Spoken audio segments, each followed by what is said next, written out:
Hello and welcome to Well Played. I'm your host Bluetongue from around Sydney, Australia. I'm also joined by our hosts from the hills. We have Harrow. How are you doing, Harrow? Really well, thanks, Bluetongue. I'm still working through the great behemoth that is Way of Kings, and recently I watched the new DC animated movie, Justice League vs. Teen Titans. Better than Batman vs. Superman. The movie did a lot of things right, but also did quite a bit wrong as well. Okay, as in the DC animated Justice League movie did a lot of things right? Yeah. Yes. Right. And got a lot of the characters right. Are we talking like old style drawing animation, or are we talking like more modern 3D animation stuff? I don't know. It's you've seen Justice League War, I think it is, the first of their new string of animated movies. Oh no. No? Okay. They basically have the DC used to release a couple movies a year, and some would be main continuity, some would be tie-in, some would be original. But in recent years, they've just gone full DC animated universe, and this is the latest in their series. I lost count of how many there are. Okay, excellent. From Gladesville, we have Bauxite. How's life, Bauxite? I can't complain. Yeah, doing pretty well. I've watched Daredevil Season 2 in the last week. Man, a very, very strong follow-up from Season 1. Really enjoyed it. Punisher, I guess it's a spoiler. Hey, this is the Punisher. But he was an excellent character. Really loved him. Very well developed, and the tension between Punisher and Daredevil was really well explained, and they both had motivation for the conflict between them. And I guess I'm really just appreciative that it wasn't anything like anything Zack Snyder's ever done. So, yeah. I'm also appreciative that you didn't do any spoilers in that, because then I would have had to go Kingpin and Cardor on you.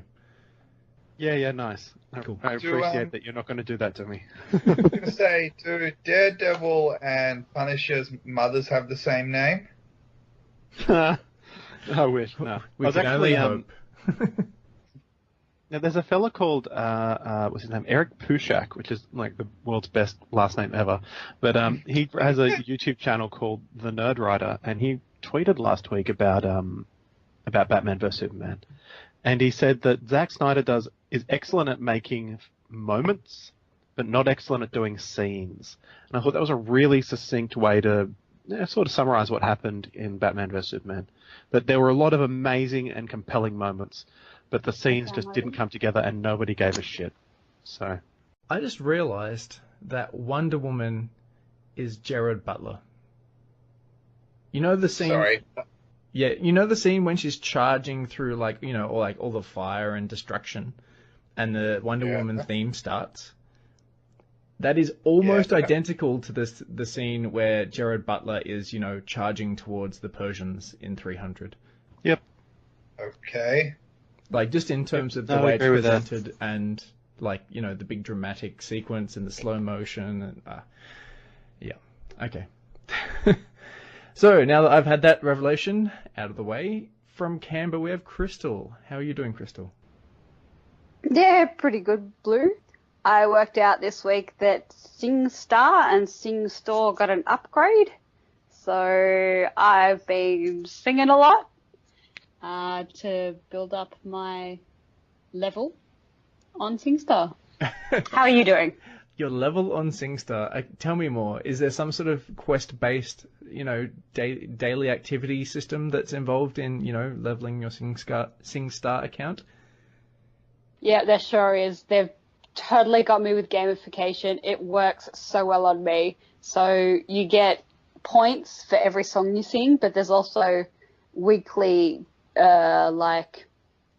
achievements that you can unlock. So for example, there's hit a vibrato for 10 seconds, sing 5 two-player songs back to back, get a superstar rating in 5 songs. Yeah, things like that. Wow. Okay, I had no idea. And is there some reward waiting for you? Are you unlocking things as you go? No. Oh. No. It's just my status within the SingStar community that's at stake. That sounds amusing. They've also introduced a new mechanic, I guess, which is challenges. So you can sing a song and you'll get a point value, and then you kind of put that up, and someone else can accept that challenge and sing another song or sing that same song to beat you. I don't know what happens after that because the challenge I've done, the challenger hasn't come back to reclaim their title. Is there anything encouraging you to actually be a good singer in this game? Like, I've heard people actually sing before and get like really, really amazing scores, but the actual singing is terrible. There is a little bit of that. I think as SingStar has developed over time, the ability to do that has decreased. You can sing pretty badly and sometimes hit notes, but in general, if you can't match the tone and the pitch, you're gonna struggle. Okay, cool. How are you doing, Bluetongue? I'm doing well. I've been spending a lot of time on my new phone this week. I installed some new games, which is fun. I've got Rival Stars, which is this basketball leveling up player collecting game, which appeals to my, young childhood self who wants to collect basketball cards and, play a game on his phone at the same time. I've also just recently started playing Clash Royale as well, which is kind of like Clash of Clans light, and it's a lot more interesting and engaging, and it's, much better presented, I think. Aside from that, I've been arguing with people about certain Overwatch characters and the positions at which they're presented. And I killed Mythic Gorfine for the second time this week, so that was fun.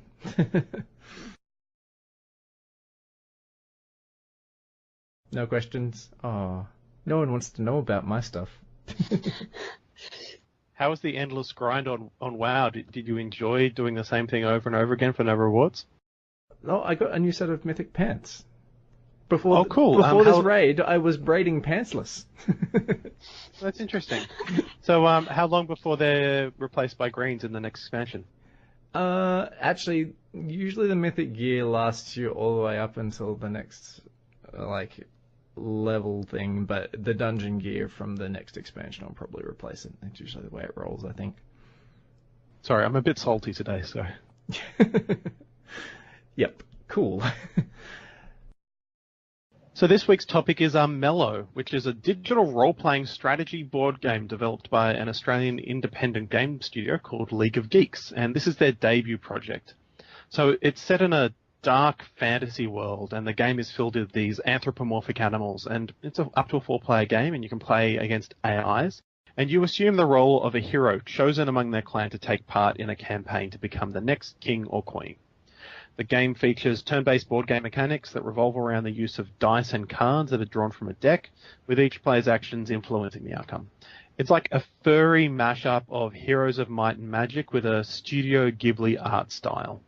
So I've really enjoyed it. I've played about 30 hours so far on Steam. It's also available on PS4, OS X, and iOS, and on Android. No, iOS is soon. It's coming soon. It's also on Linux. I don't know who uses Linux to game. Probably one of our listeners will send me an angry email saying, I use Linux to game all the time, and only... Who are you? Yeah. Sometimes my neckbeard gets caught in the keyboard when I game, but, I use Linux. So, there's even cross-platform play between PS4 and PC. So, yeah, that's pretty good. Cool. The art is incredible. And, yeah, we had a bit of a game the other night, Blue and Crystal. How did you guys find that experience? Well, I've had the game for more than a year, to be honest, and I know it's only just been released relatively recently, but I actually pre-ordered it. I was sort of one of the people to initially sign up to it, and I played it for a couple of rounds while it was still in its alpha stage, and kind of lost interest and got into the other stuff that I'd bought on the Steam sale at the time. That said, it's a very different experience playing with people that you know in a setting where you can talk to one another. So I had a really good time. Disclaimer mark. I'd agree. I really enjoyed playing with people because before playing with you guys, I was playing with my partner, and we were kind of sitting face to face with each other and having a discussion while the game was playing. Then I played with you guys, and then I thought, I'll have a turn at playing against the AI now, and I felt that it went really slowly, and it was kind of not as engaging. Because I was just sitting here by myself, playing by myself, rather than having it be an interactive social experience.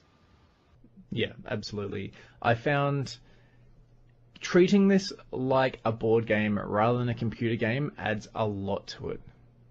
And it makes it so much more enjoyable. Harrow, have you tried this in any multiplayer format? Not in multiplayer, just a couple of skirmish versus the AI. Okay, cool. Yeah, I'd probably agree that I find the single-player version a little bit lonely, and there's a lot more fun playing it as a board game amongst, other humans. I did play some random matchups with randoms on the internet. That was fine.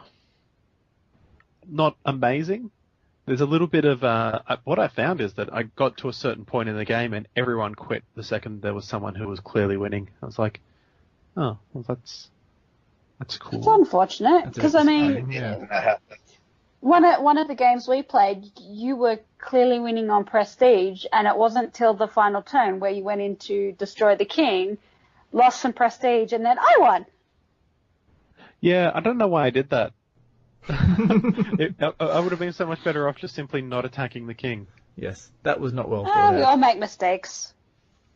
Yeah, so there's about, 8 characters in the game at the moment. They're planning to release a DLC with another 4 characters for a new clan called the Bandit Clan.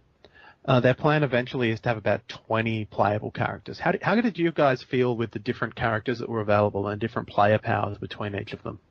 They did not feel balanced at all. Retrospectively, looking at some of the characters, they feel really, really strong. But it might just be a matter of me not having experienced a lot of the play with the other different clans and their abilities. Yeah, the bunny character, which you played a couple of times, she really excels at going into dungeons. And I didn't see too often when you went into dungeons that you actually got the reward out of it that you expected. So there's a little bit of randomness in that. But you also didn't seem to target dungeons that much. I've seen games online where one person would just sit next to a dungeon, go out, go in, and go out, and the next turn they'd go in, out, in again, and they'd just hit the same dungeon over and over and over, hoping for rewards. Yeah. So that was interesting. I did think of doing that. That was one strategy that crossed my mind.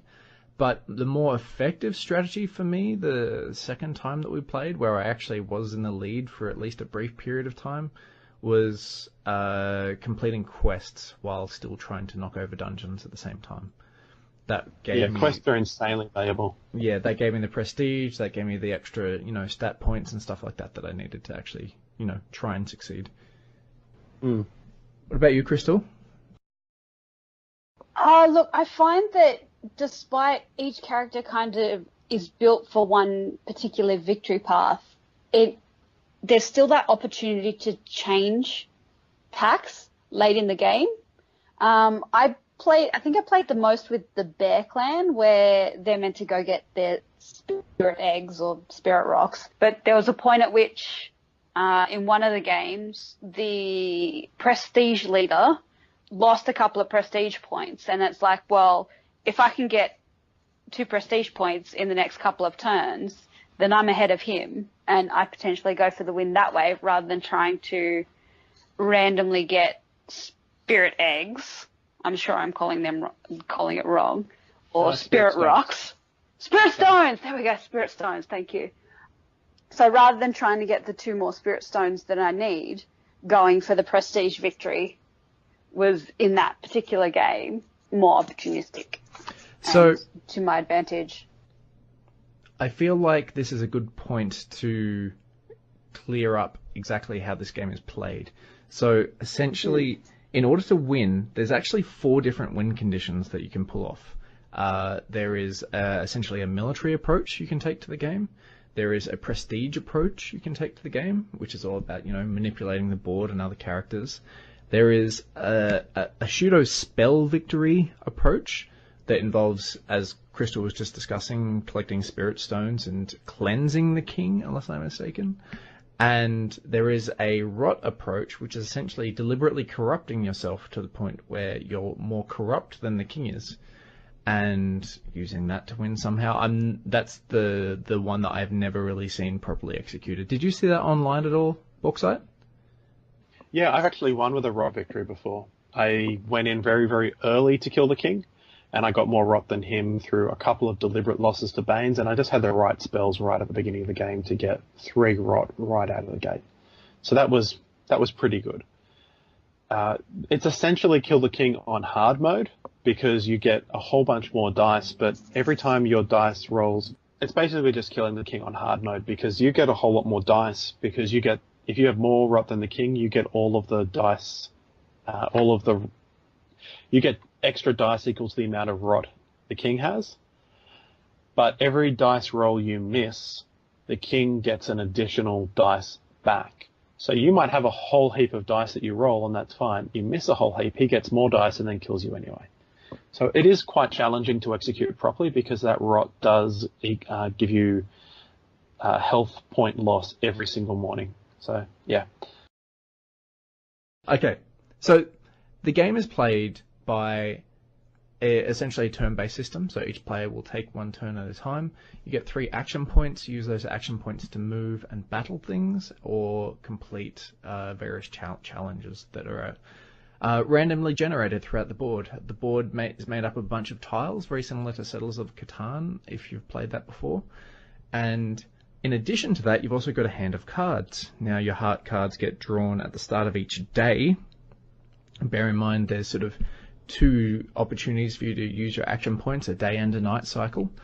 And each day, or each time that you've refreshed your cards, you also get some money based on how many settlements that you're controlling, and some mana based on how many mana points you generate for your character. There's also quests that you're given, and you can sort of choose between a bunch of different ones, and they will give you a range of stats and prestige based on what you choose. And as we discussed before, it's a matter of executing one of those 4 victory conditions before someone else does. One thing I would add is that it plays a lot like Heroes of Might and Magic. You have a character, you run around the map, and you do things. You investigate quests, you investigate dungeons, you kill stuff. The only real difference is that the board is a lot smaller, and you don't have army battles. You have a sort of dice and card battle off instead. Not as many upgrades either. No, there's very few equipment slots, but you can also have special companions join your group as well. I really like that the cards in which you have in your hand can be used to benefit you when it comes to those dice rolls in combat.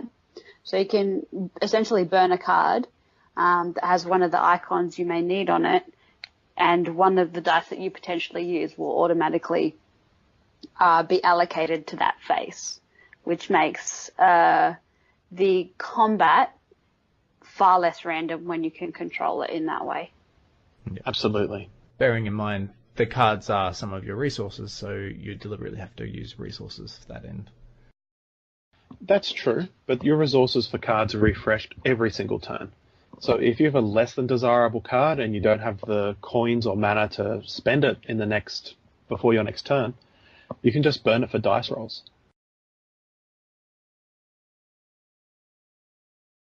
So, what is your favourite thing about this game? Bauxite. Definitely the art. It's amazing. I love it. The rat clan, the rats look super sneaky and roguey when they run around the board. They look shifty. They're constantly, sniffing the board, and there's a little animation on the end of their nose as they look left and right and, trying to hunt out any danger. The bears have this huge weight to them as they sort of lumber around the board. The wolves move gracefully. They've got this real air of nobility around them. And the rabbits, they have a sort of real hop to them. They're not just moving across the board in a boring way. They really do embody the animal characters that they've got. And they've got that Japanese style to the art as well. There's a little intro video that sort of sets the scene of what's going on. And there's a really nice story behind it as well. It's not a particularly well-developed story.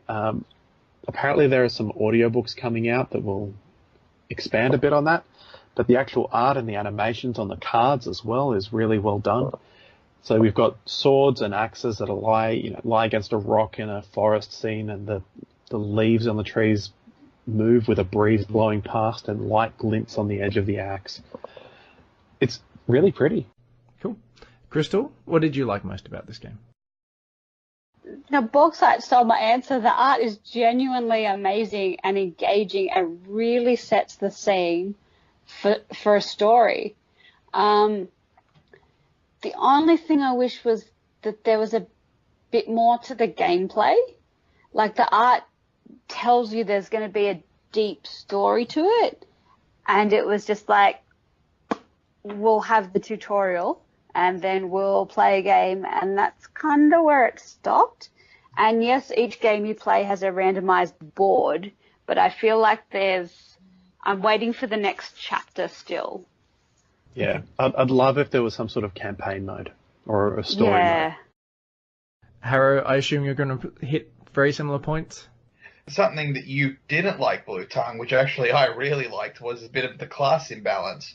Because I played 2 skirmishes watching the AI fight each other, and there'd be like one toon, there'd be one character that was weaker when it started off and was getting ganked, and then it completed a couple of quests, and then was the strongest guy running around, and you're trying to avoid him. So I actually liked that he came back with a vent. It happened in both skirmishes I played. This guy came from behind and then just started absolutely poning everything. Okay. Out of interest, what character was that?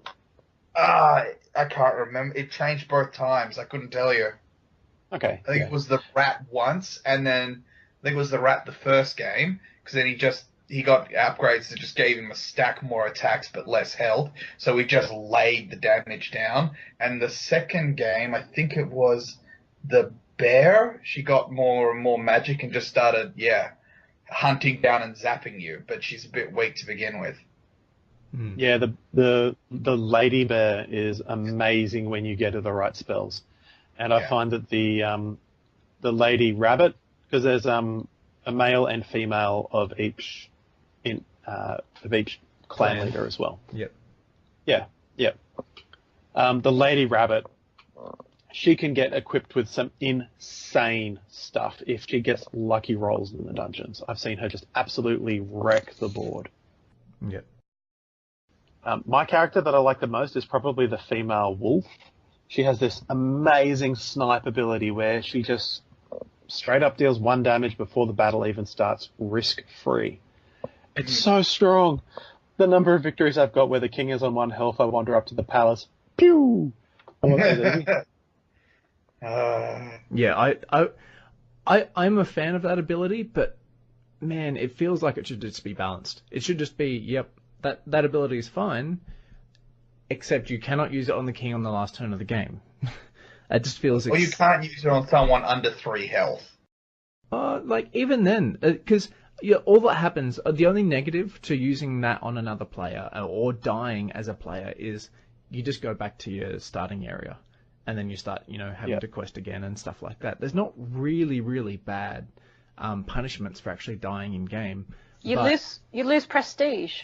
Yeah, or you lose prestige, and you don't have the opportunity to cast spells during other people's turn because you can't cast spells or use items from the clan area, the starting area. But it's not the worst penalty in the world. Yeah. But as a victory, it does feel pretty cheesy, which is why I love it. So you guys hit on pretty much my favorite point as well, being that the art in this game is amazing. I wouldn't say necessarily it's the 3D art in the board, although that is quite atmospheric and nice. There's like the lighting that changes between night and day and that sort of thing. But I really, really like the cards. And the way the cards are each individually animated is really, really nice. The cards themselves are really large, They'll give you like lots of area and lots of stuff to look at, and they're incredibly pretty. And they're all for those of you who have played Hearthstone, they're all golden. Yeah, Gold. Yep. yeah. For those of you who play Hearthstone, they're all golden cards, which basically means that Legendary? No, golden. As in, the card itself is golden. It's got animation instead of like just a straight up skill on it. Yeah. It's like a foil from Magic the Gathering. Yeah. Yeah. Except animated. Which is awesome. However, there were a few downsides, and before I go into mine, what did you guys feel was the worst point of this game? I think I kind of answered that in actually my positives, which is that it did lack a story mode. It did kind of lack that next chapter. The other like little annoying thing is with the cards, you have obviously some cards do certain things, but it's not always clear, and to look at what the card can be cast upon, you actually kind of have to pull it out of your hand sort of thing. Yeah. So some cards can only be played on certain terrain types or certain heroes or certain parts at certain times in the game. So just that kind of clunkiness of, actually, no, I have to click on it to read clearly why is when I drag the card over where I think it should be played, why can't I play it? Yeah. Some of the descriptions over what happens are actually a little bit vague, which is unfortunate. So if you're the prestige leader, you get the choice from the king of two things that'll happen on the board. It might be things like he sends out his guards to go and destroy the local villages, or it might be that he gives you the option of giving away some of your prestige so that, bad things don't happen to you. Unfortunately, if some of these actual descriptions and some of these cards aren't really clear about what the negative thing that happens to you is, and you read it in one particular way, you'll choose that card and then get really badly punished for it in the game, and that can be quite disappointing. I got caught with the one that is give all your opponents one prestige, and I thought, that's fine, I miss out, but that's fine, until I realized the source from the prestige is actually me. So I lose 3 prestige and everyone gains 1. Yeah, which is a huge punish when you're going for like a prestige victory and using that as a big advantage in the game. Harrow, what did you think? To echo your sentiments, not enough depth. So the characters will get a bit more powerful over time, and then you're basically on the luck of the draw and what the cards are getting, hoping that you'll draw cards which is going to give you a counter to the evolving characters in front of you, because those are all random. You don't know who you're up against till you're in the game. So I'd like, say, a talent system where it's not you've just done a quest, fine, you get a talent point, and now I can put a talent point in. So let's say that'd be 3 or 4 talent points in the game to be more responsive to what my opponents are doing and not relying so much on the cards. Okay. See, my big problems with this game are twofold. The first is that, unfortunately, there's still some bugs in game, and I'm under the impression that those bugs are going to get fixed at some point, but it really detracted from my experience when I was playing it as in the multiplayer group. And essentially the bug that I found was that I couldn't draw cards. I couldn't choose which type of cards that I wanted to draw.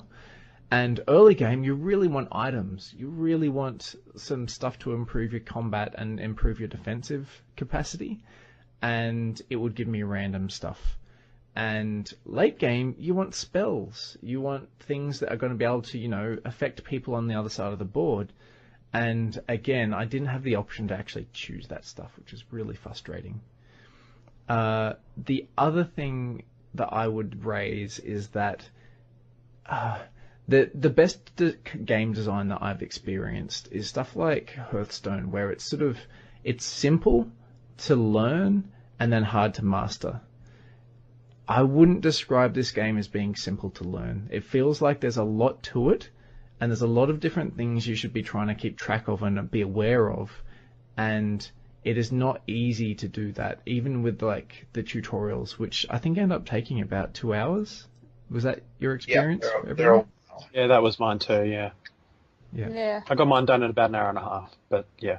So what were your thoughts? What was your negative points for this game, Bauxite?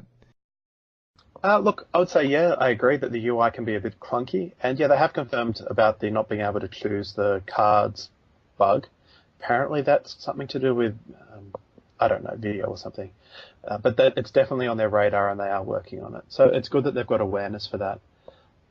I do find, yeah, look, the story was great, but it didn't really seem to go anywhere within the game. Apparently they're still providing updates to this. There's DLC they're talking about.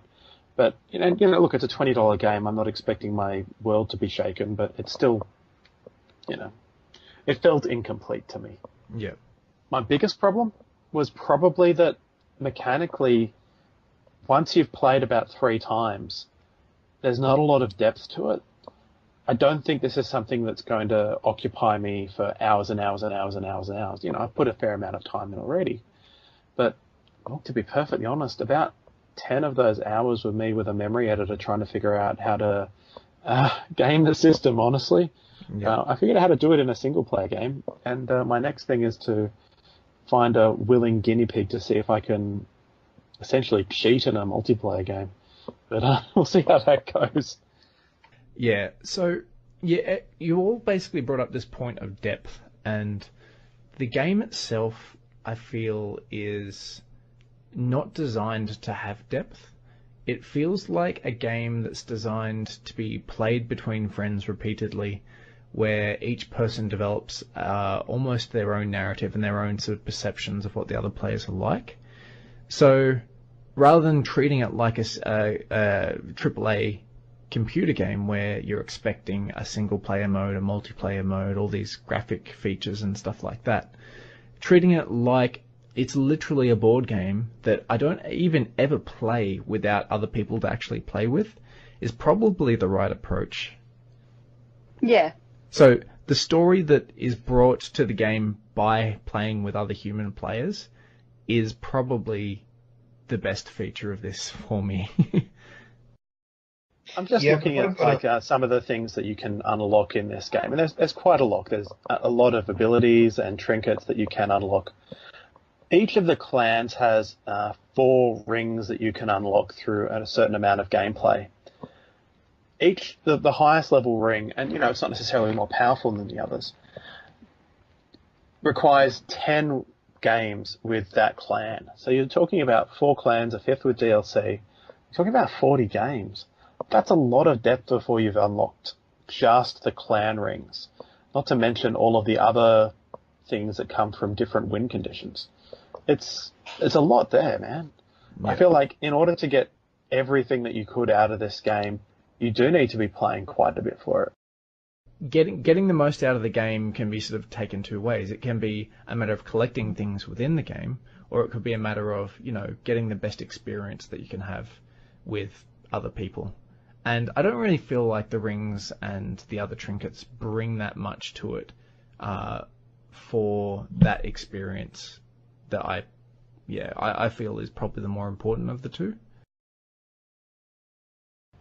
But let me ask you this. You're saying that its strength is, playing with your mates. So what's the target audience? It's not hardcore gamers, which are going to play, StarCraft or first-person shooters, but it's not your board gamers because they're going to want something more in-depth. So I'm not sure what they're aiming for.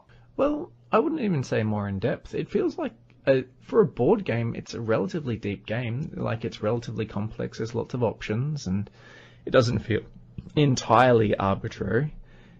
But I feel like the target audience just has to be that board game, computer gamer crossover, which, ironically, I fit neatly into, but... 3 of us would, yeah. 4 of us would. Yeah. I mean, the question I would ask is, at $20 per person, is this an $80 board game? I think that's a good question. I wouldn't be upset paying $80 for this if I was getting a board game out of it. I would be happy, especially with the art. That brings so much to it that I would be okay with that.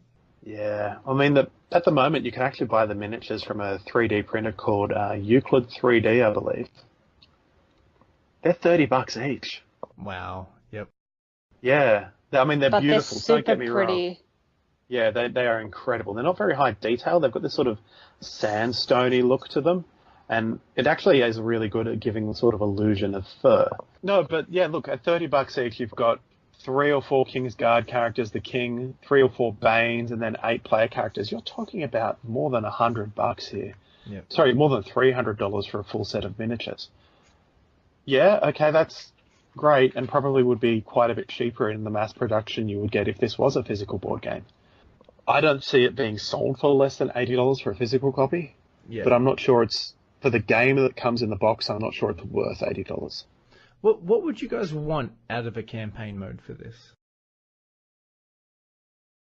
More story.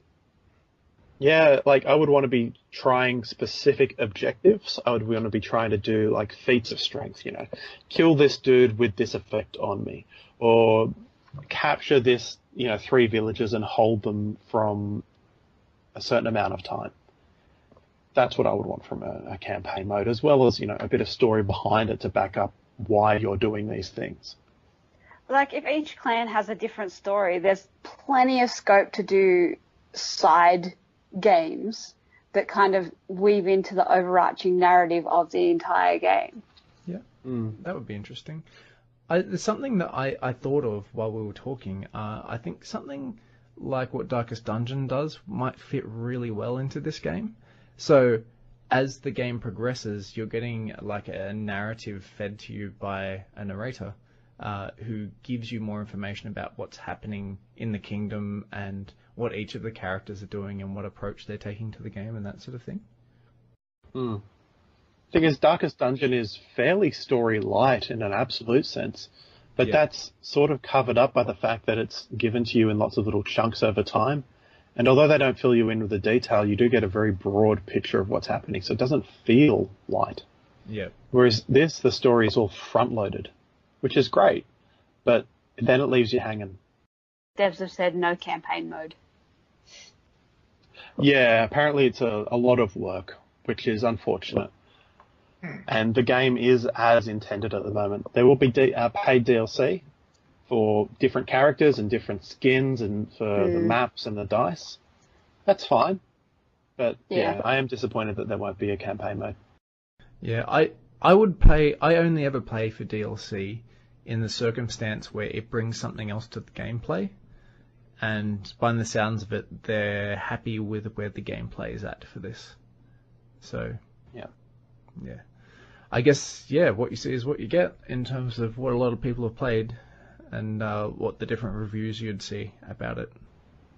Actually, looking at the Steam achievements, one of the top achievements is Once Upon a Time, which is just complete the tutorial mode.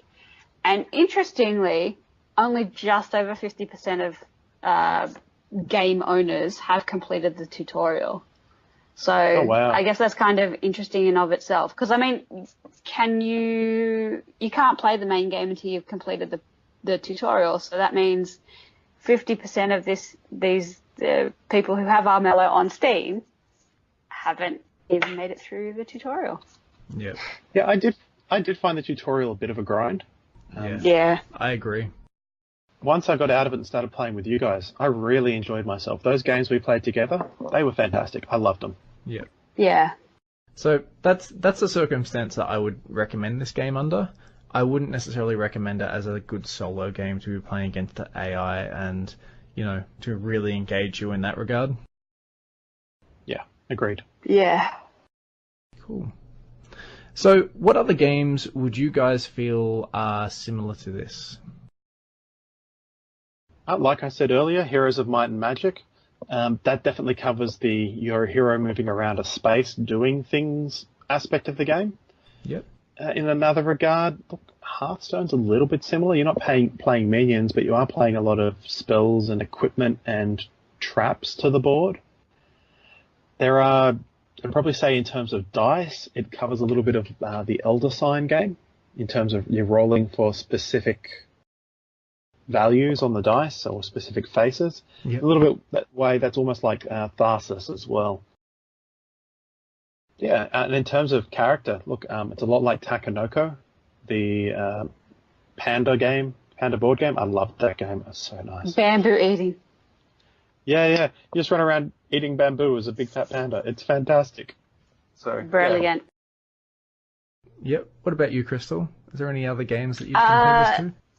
Actually, there's another Steam game called Conquest of Champions, what I'm pretty sure is free, but that kind of brings together the mechanics of almost a chessboard-esque and using a deck of cards to control movement and control the game. Okay. Harrow, anything that you would like in this game too? Bauxite already hit the nail on the head with Takenoko. Yep. Yeah, can't really add to that.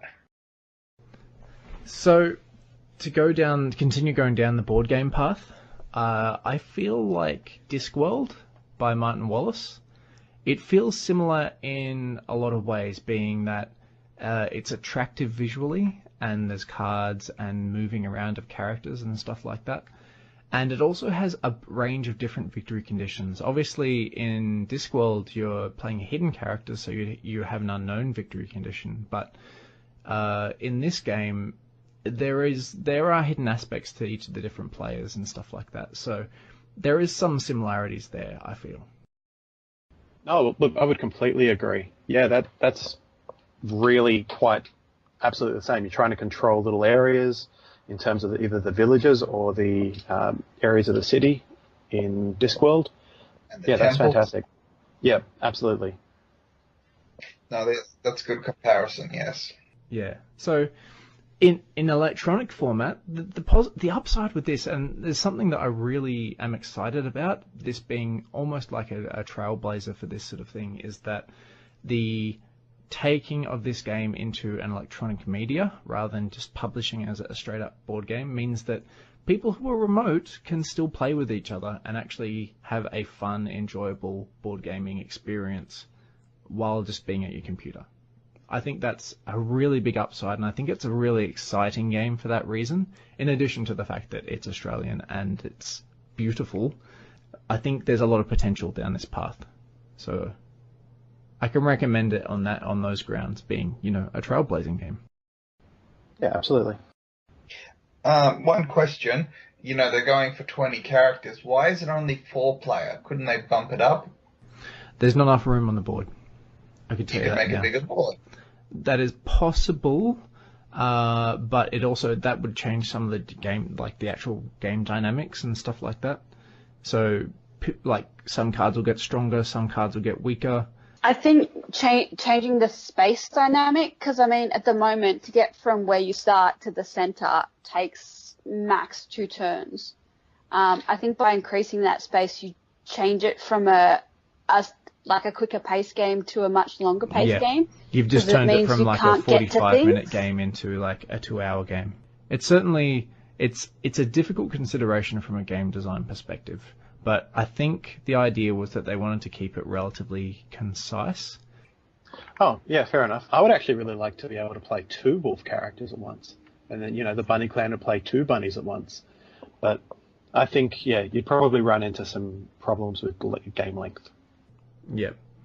And it obviously being a sequential game rather than like everyone playing in parallel means that there's the additional time that you're waiting and stuff like that, so... So we have some super exciting news. Crystal, do you want to tell everyone about it?